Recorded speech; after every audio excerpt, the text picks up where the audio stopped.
So I know as a military spouse, one of the biggest struggles in setting goals, and especially when it comes to career goals, are those PCS moves. So when we think about a PCS move for a military spouse, there's so much that goes into maintaining your career. For instance, a lot of careers are going to be location specific. So let's say that you're in California and you're killing it in the marketing business, or you're a great executive assistant, but then you move to the middle of Kansas. And what are we looking at? Are those opportunities still there? And a lot of times they're just going to look really, really different. Something else that's going to come into play is licensures. So depending on what career you're pursuing, so let's say you're a teacher or anything in the healthcare industry, you're going to need a different licensure per state most of the time. So that can have a really big impact on military spouses' career paths, just because they might not even be qualified for the same role depending on what state they move to. Another big contributing factor, and probably one of the biggest, is going to be childcare.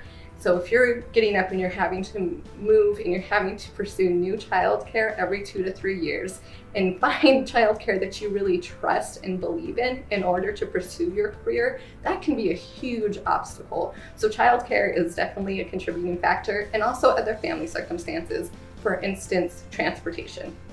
So transportation, depending on how many vehicles belong to a family's working with, that can really impact a spouse's ability to get to work every day in order to pursue a career. So there's a lot that goes into those PCS moves and how that changes the career path for military spouses. I do think that obtaining a degree can help with that to the extent that, again, you're building a community that's going to support you. You're going to develop network. You're going to develop other people that you know in your industry that can help you every time you move.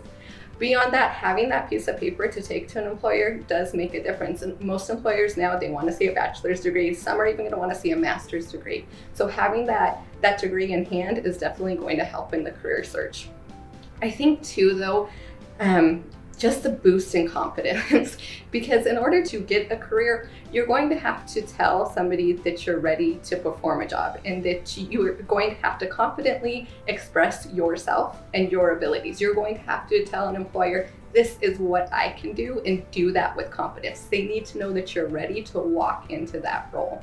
So having the confidence of knowing, I obtained this, I did this, I have this piece of paper, that's going to change the way that you communicate with the potential employer. So I think there's a lot that can be said for that.